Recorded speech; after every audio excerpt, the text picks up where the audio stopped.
ಸಿನಿಮೋತ್ಸವ ಏನು ನಡೀತಾ ಇದೆ ಅದರ ವಿರುದ್ಧ ಯಾಕೆ ನೀವು ಧ್ವನಿ ಎತ್ತಿದ್ದೀರಾ? 42 ಸಿನಿಮಾದಲ್ಲಿ ಬರೀ ಕನ್ನಡ ಭಾಷೆದ 14, 127 ಸಿನಿಮಾದಲ್ಲಿ ಬರೀ 14 ಸೆಲೆಕ್ಟ್ ಮಾಡೋದಕ್ಕೆ ಇಷ್ಟೊಂದೆಲ್ಲ ಬಂಡವಾಳ ಹಾಕ್ಬಿಟ್ಟು ನಾವು ಟ್ಯಾಕ್ಸ್ ಕಟ್ಟೋ ದುಡ್ಡನ್ನ ಹಾಕ್ಬಿಟ್ಟು ಸರ್ಕಾರದ ದುಡ್ಡಲ್ಲಿ ಈ ತರ ಒಂದು ಕಾರ್ಯಕ್ರಮ ಬೇಕಿತ್ತ? ಸಿನಿಮಾ ರಿಜೆಕ್ಟ್ ಮಾಡಿರೋದಕ್ಕೆ ಕಾರಣ ಏನು ಕೊಟ್ಟಿದ್ದಾರೆ?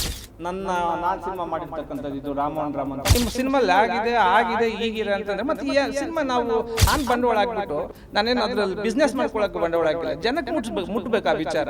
ಕನ್ನಡ ಇಂಡಸ್ಟ್ರಿಯಲ್ಲಿ ವರ್ಕ್ ಮಾಡ್ಬೇಕಂದ್ರೆ 1000 ತಪ್ಪುಗಳು ಸಿಗ್ತಾ ಇದಾವೆ ಮತ್ತು ಒಂದು ಗುಡ್ ಇನ್ಫಾರ್ಮೇಶನ್ ಸಿಗ್ತಾ ಇಲ್ಲ, ಆ ಥರ ಆಗ್ಬಿಟ್ಟಿದೆ.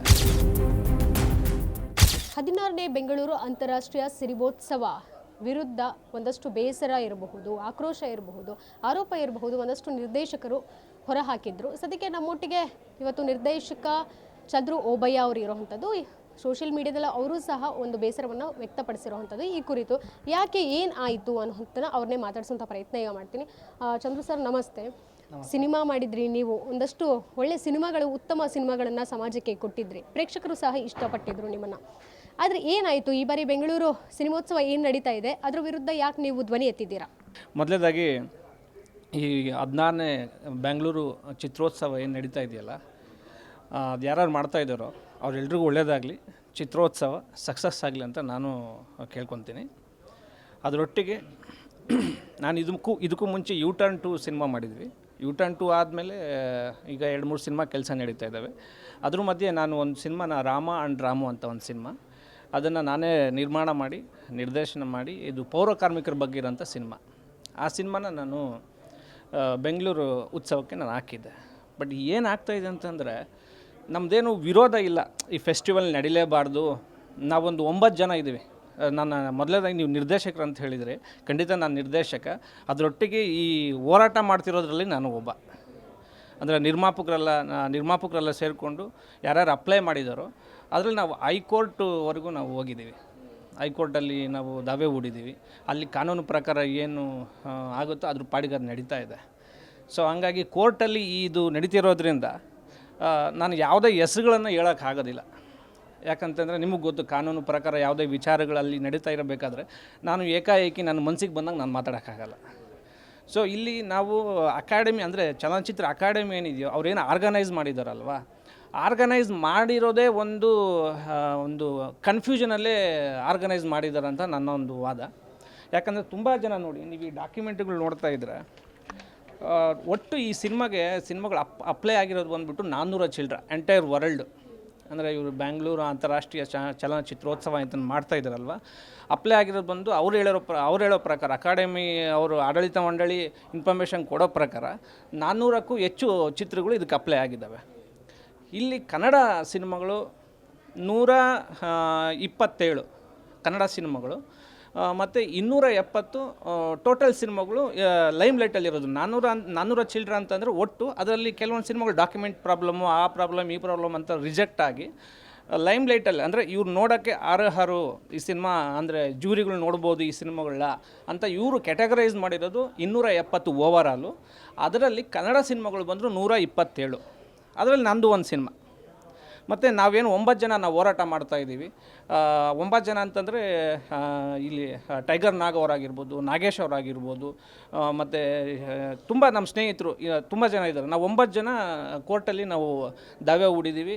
ಇದಕ್ಕೆ ನಮಗೊಂದು ನ್ಯಾಯ ಬೇಕಂತ ನಾವು ಹೋರಾಟ ಮಾಡ್ತಾಯಿದ್ವಿ. ಇದು ಯಾರ ವಿರುದ್ಧ ವೈಯಕ್ತಿಕ ಹೋರಾಟ ಅಲ್ಲ, ಪ್ರತಿಯೊಬ್ಬರಿಗೂ. ಈಗ 127 ಕನ್ನಡ ಸಿನಿಮಾಗಳು ಅಂತಂದರೆ ತಮಾಷೆ ಮಾತಲ್ಲ. ಅದರಲ್ಲಿ ಇವರು ಸೆಲೆಕ್ಟ್ ಮಾಡಿರೋದು ಬಂದ್ಬಿಟ್ಟು ಬರೀ 14 ಸಿನಿಮಾ. ತುಂಬ ಅನ್ಯಾಯ ಅಲ್ವಾ? ಕನ್ನಡದಲ್ಲಿ 14, ಒಟ್ಟು ಓವರಾಲ್ ಬಂದು 42 ಸಿನಿಮಾ ಸೆಲೆಕ್ಟ್ ಮಾಡಿದ್ದಾರೆ. 42 ಸಿನಿಮಾಸು. ಆ 42 ಸಿನಿಮಾದಲ್ಲಿ ಬರೀ ಕನ್ನಡ ಭಾಷೆದು 14, 127 ಸಿನಿಮಾದಲ್ಲಿ ಬರೀ 14 ಸೆಲೆಕ್ಟ್ ಮಾಡೋದಕ್ಕೆ ಇಷ್ಟೊಂದೆಲ್ಲ ಬಂಡವಾಳ ಹಾಕ್ಬಿಟ್ಟು ನಾವು ಟ್ಯಾಕ್ಸ್ ಕಟ್ಟೋ ದುಡ್ಡನ್ನು ಹಾಕ್ಬಿಟ್ಟು ಸರ್ಕಾರದ ದುಡ್ಡಲ್ಲಿ ಈ ಥರ ಒಂದು ಕಾರ್ಯಕ್ರಮ ಬೇಕಿತ್ತಾ? ಇದೇ ನಮ್ಮ ವಾದ, ಇನ್ನೇನಿಲ್ಲ. ನನ್ನ ಸಿನಿಮಾ ನೀವು ಸೆಲೆಕ್ಟ್ ಮಾಡಲಿಲ್ಲ, ನನಗೆ ಅವಾರ್ಡ್ ಕೊಡಲಿಲ್ಲ ಅಂತ ಒಂದು ಇದರಲ್ಲಿ ಜಲಸಲ್ಲಿ ನಾನು ಮಾತಾಡ್ತಾ ಇಲ್ಲ.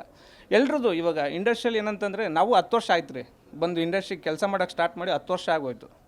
ಇನ್ನು 10 ವರ್ಷ ಆದ್ರೂ ಏನಾಗುತ್ತೆ ಅಂದರೆ ಏನಾದರೂ ಒಂದು ಹೋರಾಟಗಳು ಮಾಡಬೇಕಂತಂದ್ರೆ ಭಯ ಪಡ್ತಾರೆ ಇವತ್ತು.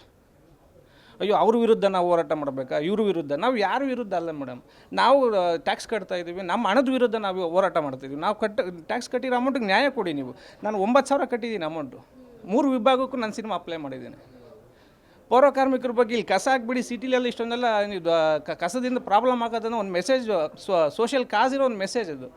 ಅಂಥ ಸಬ್ಜೆಕ್ಟ್ಗಳನ್ನ ಸರ್ಕಾರನೇ ಪ್ರೊಡ್ಯೂಸ್ ಮಾಡ್ಬೇಕು ಸಿನಿಮಾಗಳು ಹೇಳ್ಬೇಕಂದ್ರೆ.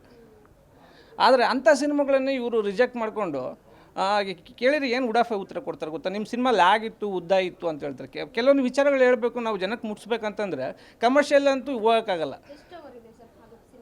ಸಿನಿಮಾ ಒಂದು 2 hours 7 minutes ಇದೆ ನನ್ನ ಸಿನಿಮಾ. ಅದರಲ್ಲಿ ಏನಿಲ್ಲ ವಿಚಾರಗಳು ಕಸ ಹಾಕಬಾರ್ದು. ಖಂಡಿತ ಅದು ಬೋರ್ ಹೊಡಿತೈತೆ ನೋಡೋರಿಗೆ. ಈಗ ನಾವು ಕಮರ್ಷಿಯಲ್ ಸಿನಿಮಾ ಮಾಡ್ತೀವಿ ಅಂದ್ರೆ ಆ ಥರ ವಿಚಾರಗಳು ಹೇಳೋಕ್ಕಾಗಲ್ಲ.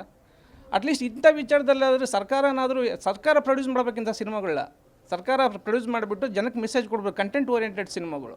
ಅಂಥ ಸಿನಿಮಾಗಳು ಇವರು ನಿಮ್ಮ ಸಿನಿಮಾಲ್ಲಿ ಆಗಿದೆ ಈಗಿದೆ ಅಂತಂದರೆ ಮತ್ತು ಈ ಸಿನಿಮಾ ನಾವು ಸೋಷಿಯಲ್ ಕಾಸ್ಗೆ ನಾನು ಬಂಡವಾಳ ಹಾಕ್ಬಿಟ್ಟು ನಾನೇನು ಅದರಲ್ಲಿ ಬಿಸ್ನೆಸ್ ಮಾಡ್ಕೊಳ್ಳೋಕ್ಕೆ ಬಂಡವಾಳ ಹಾಕಿಲ್ಲ. ಜನಕ್ಕೆ ಮುಟ್ಟಬೇಕು ಆ ವಿಚಾರ. ಒಂದಷ್ಟು ಬದಲಾವಣೆ ಬರಲಿ. ಅಟ್ಲೀಸ್ಟ್ ನಾವು ಹುಟ್ಟಿದ್ದೀವಿ, ನಾವು ಇಂಡಸ್ಟ್ರಿಯಲ್ಲಿ ಕೆಲಸ ಮಾಡ್ತಾಯಿದ್ದೀವಿ. ಕೆಲಸ ಮಾಡ್ತಿರೋರು ಒಂದು ಒಳ್ಳೆಯ ವಿಚಾರ ಜನಕ್ಕೆ ಮುಟ್ಟಬೇಕಂದ್ರೆ ನಮ್ಮ ಉದ್ದೇಶ ಆಗಿತ್ತು. ಆದರೆ ಇಲ್ಲಿ ಏನಾಗಿದೆ, ಏನು ಮಾತಾಡೋಕ್ಕಾಗ್ತಾ ಇಲ್ಲ. ನಾವೇನಾದರೂ ಮಾತಾಡೋಕೆ ಹೋದ್ರೆ ನಿನಗೇನು ಗೊತ್ತಿಲ್ಲ ಕೂತ್ಕೊಳ್ಳಪ್ಪ ಅಂತ ಹೇಳ್ತಾರೆ. ಈಗ ಸರ್ ಅಲ್ಲಿರುವಂತಹ ಜೂರಿ ಮೆಂಬರ್ಸ್ ಇರ್ಬೋದು, ಸಿನಿಮಾಗಳನ್ನು ಸೆಲೆಕ್ಟ್ ಮಾಡ್ತಾರಲ್ಲ, ಪ್ರಾಸೆಸ್ ಹೇಗಿತ್ತು? ಯಾಕಂತ ಹೇಳಿದ್ರೆ ಮುಂಚೆ ಆಗಿದ್ರೆ DVD ಮೂಲಕ ನೀವು ಸಬ್ಮಿಟ್ ಮಾಡ್ತಾ ಇದ್ರಿ, ಈಗ ಏನಾಗಿದೆ? ಜೊತೆಗೆ ಸಿನಿಮಾ ರಿಜೆಕ್ಟ್ ಮಾಡಿರೋದಕ್ಕೆ ಕಾರಣ ಏನು ಕೊಟ್ಟಿದ್ದಾರೆ? ಮೇಡಮ್, ಇಲ್ಲಿ ನಮ್ಮ ಸಿನಿಮಾ ರಿಜೆಕ್ಟ್ ಮಾಡಿದಾರೆ ಅನ್ನೋ ಒಂದು ಉದ್ದೇಶಕ್ಕೆ ಖಂಡಿತ ನಮ್ಮದು ಇದು ಹೋರಾಟ ಅಲ್ಲ. ರಿಜೆಕ್ಟ್ ಮಾಡೋದು ಅದು ಪ್ರೋಸೆಸ್, ಅದು ಕಾಮನ್. ಅದು ಒಂದು ನಾವು ಯಾವುದೇ ಒಂದು ಈ ಥರಕ್ಕೆ ಉತ್ಸವಕ್ಕೆ ಸಿನಿಮಾ ಒಂದು ಫೆಸ್ಟಿವಲ್ಗೆ ನಾವು ಅಪ್ಲೈ ಮಾಡಿದಾಗ ರಿಜೆಕ್ಟ್ ಮಾಡ್ತಾರೆ.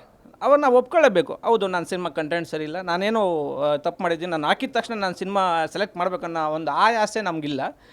ಇಲ್ಲಿ ಏನಾಗಿದೆ ಪ್ರೋಸೆಸ್, ನೀವು ಹೇಳ್ದಂಗೆ ಸಿನಿಮಾ ಪ್ರೋಸೆಸ್ಸು, ಈ ಜೂರಿ ಪ್ರೋಸೆಸ್ ಆಗಿರ್ಬೋದು. ಇವರು 3 ಕ್ಯಾಟಗರಿ ಮಾಡಿದ್ದಾರೆ ಮೇಡಮ್. ಒಂದು ಇಂಡಿಯನ್ ಕ್ಯಾಟಗರಿ, ಮತ್ತು ಇನ್ನೊಂದು ಕನ್ನಡ, ಇನ್ನೊಂದು ಏಷ್ಯನ್ ಅಂತ 3 ಕ್ಯಾಟಗರಿ ಮಾಡ್ಕೊಂಡಿದ್ದಾರೆ. 3 ಕ್ಯಾಟಗರಿನೂ ಸೇಮ್ ಟೀಮ್ ನೋಡ್ತಾರೆ.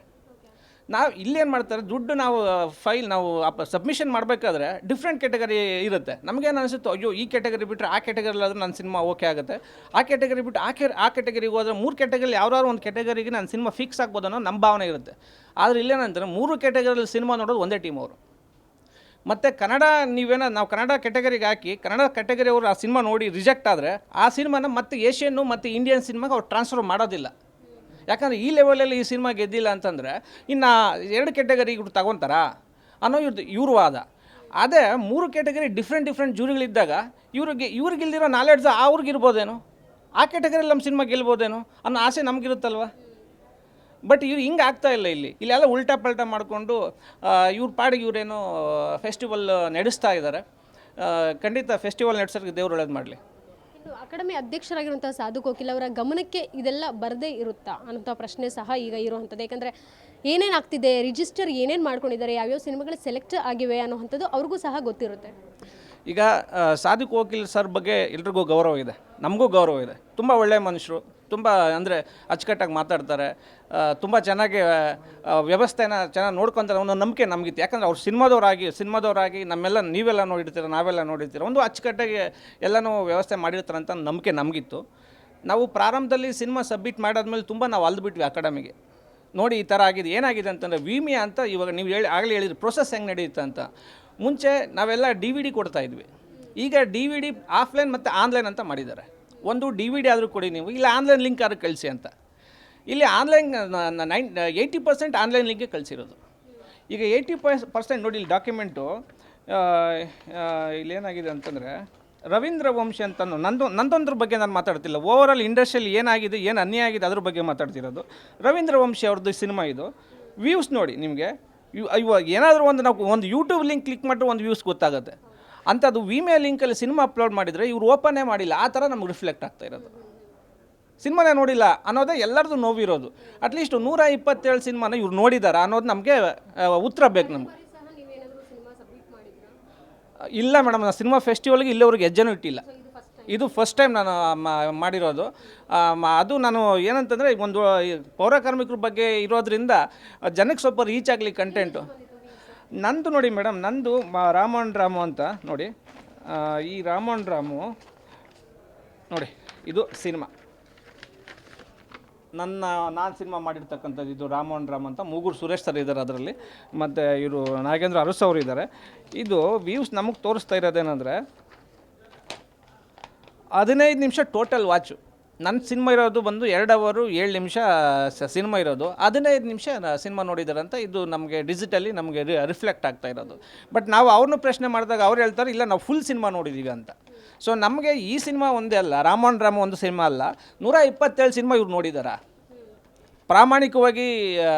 ಇದಕ್ಕೆ ಅಂದರೆ ನಾವು ಕಟ್ಟಿರೋ ದುಡ್ಡಿಗೆ ನೋಡಿಬಿಟ್ಟು ಇವರು ಜಜ್ಮೆಂಟ್ ಕೊಟ್ಟಿದ್ದಾರೆ ಅನ್ನೋದು ನಮಗೆ ಬೇಕು. ಸೊ ಹಂಗಾಗಿ ನಾವು ಹೋರಾಟ ಮಾಡ್ತಾಯಿದ್ದೀವಿ.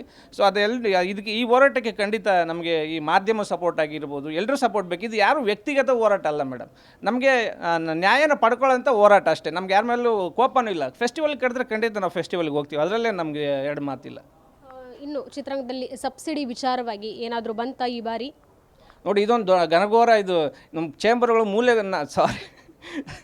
ಚೇಂಬರ್ಗಳು ಯಾವ ಚೇಂಬರ್ ಅಂತ ಹೋಗ್ಬೇಕು ಹೇಳಿ. ನಮಗೆ ಚೇಂಬರ್ಗಳು ಹೆಂಗಾಗ್ಬಿಟ್ಟಿದೆ ಅಂದರೆ ಎಲ್ಲ ಕಡೆ ಒಂದೊಂದು ಚೇಂಬರ್ ಆಗಿಬಿಟ್ಟಿದೆ. ಈಗ ನಮ್ಮ ಚೇಂಬರೇ ಡಿಫ್ರೆಂಟು, ಇನ್ನೊಬ್ಬರ ಚೇಂಬರೇ ಡಿಫ್ರೆಂಟು, ಬಟ್ ಟೆಕ್ನಿಷಿಯನ್ ಎಲ್ಲ ಒಂದೇ, ಸಿನಿಮಾ ಮಾಡೋರೆಲ್ಲ ಒಂದೇ. ಸೊ ಇಲ್ಲಿ ಏನಾಗಿದೆ, ಚೇಂಬರಲ್ಲೂ ನಮಗೆ ಕನ್ಫ್ಯೂಷನ್. ಯಾವ ಚೇಂಬರ್ನ ಕರ್ಕೊಂಡೋಗಿ ನಾವು ನ್ಯಾಯ ಕೇಳಬೇಕು, ಯಾವ ಚೇಂಬರ್ನ ಕರ್ಕೊಂಡೋಗ್ಬಿಟ್ಟು ನಾವು ನಮಗೆ ನ್ಯಾಯ ಪಡ್ಕೋಬೇಕು ಅನ್ನೋದೇ ನಮ್ಮ ಕನ್ಫ್ಯೂಷನ್ನು. ಸಬ್ಸಿಡಿ 2014ರಿಂದ ಇವಾಗ 2019 ಇವಾಗ ಕ್ಲಿಯರ್ ಮಾಡಿದ್ದಾರೆ. ಮತ್ತು ಇವಾಗ 2020, 21, 22, 23, 24, 25 ಇಷ್ಟು ವರ್ಷದ ಕನಿಷ್ಠ 4ರಿಂದ 5 ವರ್ಷ ಸಬ್ಸಿಡಿ ಕ್ಲಿಯರ್ ಆಗಬೇಕು. ಸೊ ಅದು ಯಾವಾಗ ಕ್ಲಿಯರ್ ಮಾಡ್ತಾರೆ ಅನ್ನೋದು ಗೊತ್ತಿಲ್ಲ. ಈಗೇನು 21 ನೋಡಿದ್ದಾರೆ ಅಂತ ಇನ್ಫಾರ್ಮೇಷನ್ ಕೊಟ್ಟಿದ್ದಾರೆ. ಸೊ ಇಷ್ಟು ಸಬ್ಸಿಡಿ ಗೊಂದಲ. ನೀವು ನೋಡಿ, ಕೊರೋನಾ ಎಲ್ಲರಿಗೂ ಬಂತು, ಇಡೀ ಇಂಡಿಯಾದಲ್ಲಿ ನಿಮ್ಗೆ ಗೊತ್ತು. ಕೊರೋನಾ ಇವಾಗ ಯಾರು ಹೇಳಿದ್ರು ಕೊರೋನಾ ಬಂದಿತ್ತು, ಹಂಗಾಗಿ ಡಿಲೇ ಆಯ್ತು ಅಂತ. ಅದೇ ಮಹಾರಾಷ್ಟ್ರ ತೊಗೊಳ್ಳಿ, ಬೇರೆ ಸ್ಟೇಟ್ಗಳಲ್ಲಿ ತೊಗೊಳ್ಳಿ, ಎಲ್ಲನೂ ಸಬ್ಸಿಡಿ ಕ್ಲಿಯರ್ ಆಗಿದೆ. ಇಲ್ಲಿ ನಮ್ಗೆ ಸಬ್ಸಿಡಿನೂ ಪ್ರಾಬ್ಲಮ್. ನಂದು 2022 U-turn 2 ಸಬ್ಸಿಡಿ ಬರಬೇಕು. ಸೊ ಸಬ್ಸಿಡಿದು ಪ್ರಾಬ್ಲಮ್ಮು. ಈ ಕಡೆ ಥಿಯೇಟ್ರು ನೋಡಿ, OTT ಪ್ರಾಬ್ಲಮ್ಮು, ಥಿಯೇಟ್ರು ಪ್ರಾಬ್ಲಮ್ಮು. ಮನುಷ್ಯ ಇಲ್ಲಿ ಕನ್ನಡ ಇಂಡಸ್ಟ್ರಿಯಲ್ಲಿ ವರ್ಕ್ ಮಾಡಬೇಕಂದ್ರೆ 1000 ತಪ್ಪುಗಳು ಸಿಗ್ತಾ ಇದ್ದಾವೆ, ಮತ್ತು ಒಂದು ಗುಡ್ ಇನ್ಫಾರ್ಮೇಷನ್ ಸಿಗ್ತಾ ಇಲ್ಲ. ಆ ಥರ ಆಗ್ಬಿಟ್ಟಿದೆ ಈಗ. ಓಕೆ, ಇದುವರೆಗೂ 2025 2 ತಿಂಗಳಾಯಿತು, 41 ಸಿನಿಮಾಗಳು ರಿಲೀಸ್ ಆಗಿವೆ. ಆದರೆ ಗೆದ್ದಿರೋ ಸಿನಿಮಾಗಳು ಎಷ್ಟು ಅನ್ನೋಂಥ ಪ್ರಶ್ನೆ ಈಗ ಬಂದಿರೋ ಅಂಥದ್ದು. ಈ ಕಾರಣಕ್ಕೋಸ್ಕರನೇ ಎಲ್ಲೋ ಬೆಂಗಳೂರಲ್ಲಿ ಒಂದಷ್ಟು ಥಿಯೇಟ್ರ್ಗಳು ಈಗಾಗಲೇ ಕ್ಲೋಸ್ ಆಗಿವೆ. ಮೇಡಮ್, ಕನ್ನಡ ಸಿನಿಮಾ ಇಂಡಸ್ಟ್ರಿನ ಎಷ್ಟೋ ದೊಡ್ಡವ್ರು ಕಟ್ಟಿ ಬೆಳೆಸಿಬಿಟ್ಟಿದ್ದಾರೆ. ಸೊ ಅವರೆಲ್ಲ ಕಟ್ಟಿ ಬೆಳೆಸಿದ್ದಕ್ಕೆ ಇದು ಕನ್ನಡ ಸಿನಿಮಾ ಇಂಡಸ್ಟ್ರಿ ಇನ್ನೂ ಜೀವ ಹಿಡ್ಕೊಂಡಿದೆ. ಏನೇ ತಪ್ಪುಗಳು, ಎಷ್ಟೇ ದಬ್ಬಾಳಿಕೆಗಳು ಏನೇ ಮೋಸಗಳು ಆದ್ರೂ ಕನ್ನಡ ಇಂಡಸ್ಟ್ರಿ ಇನ್ನೂ ಜೀವಂತವಾಗಿದೆ ಅಂದರೆ ಹಳಬರು ಮಾಡಿರೋ ಒಂದು ಪುಣ್ಯದ ಕೆಲಸಗಳು. ಸೊ ಬಟ್ ಇಲ್ಲೇ ಏನಾಗ್ತಾಯಿದೆ, ಈಗ ನೀವು ಹೇಳ್ದಂಗೆ ಥಿಯೇಟ್ರ್ಗಳೆಲ್ಲ ಮುಚ್ಚೋಗ್ತಾ ಇದೆ. ನೀವು ಮೇಡಮ್ ನಮಗೆ ಹೇಳ್ತಾರೆ, ದಯವಿಟ್ಟು ನೀವು ಕನ್ನಡ ಇಂಡಸ್ಟ್ರಿಯಲ್ಲಿ ಏನಕ್ಕೆ ಸಿನಿಮಾ ಮಾಡ್ತೀರಾ, ಬನ್ನಿ ಮರಾಠಿಲಿ ಮಾಡಿ, ಬನ್ನಿ ತೆಲುಗಲ್ಲಿ ಮಾಡಿ ಬನ್ನಿ ಅಂತಾರೆ. ಯಾಕಂತಂದರೆ ಕನ್ನಡದಲ್ಲಿ ನೀವು ಹಾಕಿರೋದಕ್ಕೆ ಸಬ್ಸಿಡಿ ಬರೋಲ್ಲ, ಥಿಯೇಟ್ರಲ್ಲಿ ಸಿನಿಮಾ ನಿಂತ್ಕೊಳ್ಳಲ್ಲ, OTTಲಿ ಸಿನಿಮಾ ಹೋಗಲ್ಲ. ಯಾವ ಉದ್ದೇಶಕ್ಕೆ ಬಂಡವಾಳ ಹಾಕ್ಬೇಕು ಕನ್ನಡ ಫಿಲ್ಮ್ ಇಂಡಸ್ಟ್ರಿಗೆ ಅಂತ ಹೇಳ್ತಾರೆ. ಸೊ ಇದಕ್ಕೆಲ್ಲ ಉತ್ತರ ಯಾರು ಕೊಡ್ತಾರೆ? ಉತ್ತರ ಕೊಡೋರು ದೊಡ್ಡವ್ರು ಕೊಡಬೇಕು. ನಮ್ಮಂಥವ್ರು ಕೊಟ್ಟರೆ ಉತ್ತರ ರೀಚ್ ಆಗಲ್ಲ. ಸೊ ದೊಡ್ಡವ್ರು ಕೊಟ್ಟು ಏನೋ ಒಂದು ವ್ಯವಸ್ಥೆ ಮಾಡಿ ಇದನ್ನು ಬದಲಾವಣೆ ತಂದರೆ ಕನ್ನಡ ಫಿಲ್ಮ್ ಇಂಡಸ್ಟ್ರಿ ಉಳಿತದೆ. ಇಲ್ಲಾಂದರೆ ತುಂಬ ಕಷ್ಟ ಆಗುತ್ತೆ. ಇದೇ ರೀತಿ ಹೋದರೆ ಕನ್ನಡ ಸಿನಿಮಾ ಇಂಡಸ್ಟ್ರಿ ಇನ್ನೂ ತುಂಬ ಒಂದು ಕೆಟ್ಟ ಪರಿಸ್ಥಿತಿಗೆ ಹೋಗ್ಬೋದೇನಂತ ನನ್ನ ಉದ್ದೇಶ. ಈಗ ಕೊನೆತಾಗಿ ನಿಮ್ಮ ನಿಲುವೇನು? ಈಗ ಆಲ್ರೆಡಿ ಅದೇನು ಮುಂದೂಡುವಂತಹ ಏನು ಪ್ರಯತ್ನಗಳು ಈಗ ಸದ್ಯಕ್ಕೆ ಆಗಿಲ್ಲ. ಯಾಕಂತ ಹೇಳಿದ್ರೆ ಮಾರ್ಚಲ್ಲಿ ನಡೆಯುವಂತಹ ಈ ಒಂದು ಫಿಲ್ಮ್ ಫೆಸ್ಟ್ ಡೇಟ್ ಕೂಡ ನಿಗದಿಯಾಗಿದೆ. ಈಗಾಗಲೇ ಲಿಂಕ್ ಕೂಡ ಸಿಗ್ತಾ ಇದೆ ಆನ್ಲೈನಲ್ಲಿ ಪ್ರತಿಯೊಬ್ಬರಿಗೂ ಟಿಕೆಟ್ ಬುಕ್ ಮಾಡ್ಕೊಳೋದಕ್ಕೆ.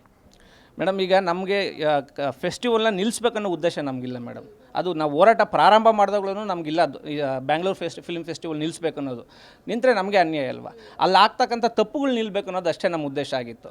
ಇನ್ನೊಂದು ಕೆಲವೊಂದು ಮಾತುಗಳನ್ನು ಕೇಳ್ಪಟ್ಟೆ ನಾನು. ಏನೋ ಜಾತಿ ಇರಬಹುದು, ಜೊತೆಗೆ ಪಕ್ಷಪಾತಗಳು ನಡೀತಾ ಇದೆ, ಸಮಥಿಂಗ್ ಅನ್ನೋವಂಥದ್ದು ಏನೇನೋ ನಡೀತಾ ಇದೆ ಅಕಾಡೆಮಿಯಲ್ಲಿ ಇರಬಹುದು, ಜೊತೆಗೆ ಜೂರಿ ಮೆಂಬರ್ಸ್ ಸಿನಿಮಾಗಳ ಸೆಲೆಕ್ಷನ್ನಲ್ಲಿ ಇರಬಹುದು ಅನ್ನುವಂಥದ್ದು. ಈಗ ಏನಾಗಿದೆ ಮೇಡಮ್, ಕೋರ್ಟಲ್ಲಿ ನಮ್ಮ ಕೇಸ್ ನಡೀತಾ ಇದೆ. ಈಗ ನಾನು ಏನೇ ಹೇಳಿಕೆ ಕೊಟ್ಟರು ನನ್ನ ಮೇಲೆ ಒಂದು ಮಾನನಷ್ಟ ಮೊಕದ್ದಮೆ ಹೂಡ್ಬಿಡ್ತಾರೆ. ಯಾಕಂದ್ರೆ ಅಷ್ಟೊಂದು ಪವರ್ಫುಲ್ ಆಗಿದ್ದಾರೆ. ಬಟ್ ಇನ್ನೊಂದು ಸರ್ಕಾರ ನಮಗೆ ಜೀವ ಬೆದರಿಕೆನೂ ಇದ್ದೇ ಇರ್ತೈತೆ. ನಮಗೂ ರಕ್ಷಣೆ ಕೊಡಬೇಕು ಸರ್ಕಾರ. ಯಾಕಂದರೆ ನಾವು ಹೋರಾಟ ಮಾಡ್ತೀವಿ ಸರ್ಕಾರ ವಿರುದ್ಧ, ವ್ಯವಸ್ಥೆ ವಿರುದ್ಧ. ಸೊ ಹಂಗಾಗಿ ನಾವೇನು ದೊಡ್ಡದ ಸೆಕ್ಯೂರಿಟಿ ಇಟ್ಕೊಂಡು ಓಡಾಡ್ತಾ ಇಲ್ಲ. ನಾವು ಸಿಂಗಲಾಗಿ ಓಡಾಡ್ತಾ ಇದ್ದೀವಿ, ವ್ಯವಸ್ಥೆ ವಿರುದ್ಧ ಓಡಾಡ್ಕೊಂಡು. ಹಂಗಿದ್ದಾಗ ನಮಗೂ ಸರ್ಕಾರ, ನಾವೇನು 9 ಜನ ಇದ್ದೀವಿ, ನಾವೇನು ಹೋರಾಟ ಮಾಡ್ತಾ ಇದ್ದೀವಿ ಫಿಲ್ಮ್ ಫೆಸ್ಟಿವಲ್ ವಿರುದ್ಧ, ನಮಗೂ ಸರ್ಕಾರ ಆಗಲಿ ಮತ್ತು ಸಂಬಂಧಪಟ್ಟರು ನಮಗೂ ಸೆಕ್ಯೂರಿಟಿ ಕೊಡಬೇಕಾಗತ್ತೆ. ಈಗ ಫಿಲ್ಮ್ ಫೆಸ್ಟಿವಲ್ ನೀವು ಹೇಳ್ದಂಗೆ ಆನ್ಲೈನೆಲ್ಲ ಅಪ್ಲಿಕೇಶನ್ ಆನ್ ಆಗಿದೆ. ಖಂಡಿತ ಒಳ್ಳೆಯದಾಗಲಿ, ಒಳ್ಳೊಳ್ಳೆ ಸಿನಿಮಾಗಳು ಬರಲಿ, ನೀವೆಲ್ಲ ನೋಡಿರಿ ಮತ್ತು ಎಲ್ಲರೂ ನೋಡಲಿ. ಖಂಡಿತ ನಾವು ಬಂದು ಸಿನಿಮಾಗಳನ್ನು ನೋಡ್ತೀವಿ. ಮತ್ತು ಅಟ್ಲೀಸ್ಟ್ ಈ ವರ್ಷ ಇಲ್ಲ ಅಂದರೂ ನೆಕ್ಸ್ಟ್ ವರ್ಷನಾದರೂ ಇಲ್ಲಿ ಆಗ್ತಕ್ಕಂಥ ತಪ್ಪುಗಳಿಗೆ ಒಂದಷ್ಟು ಕಡಿವಾಣ ಬೀಳಲಿ ಅನ್ನೋದು ನಮ್ಮ ಉದ್ದೇಶ ಅಷ್ಟೇ. Thank you sir. ಇದಿಷ್ಟು ನಿರ್ದೇಶಕ ಚಂದ್ರು ಓಬಯ್ಯ ಅವರ ಮಾತಾಗಿತ್ತು. ಕ್ಯಾಮ್ರಾ ಪರ್ಸನ್ ಇವರ ಜೊತೆ Keerthi Patil, guarantee news, Bengaluru. Guarantee news, ಸುದ್ದಿ ಖಚಿತ, ನ್ಯಾಯ ನಿಶ್ಚಿತ.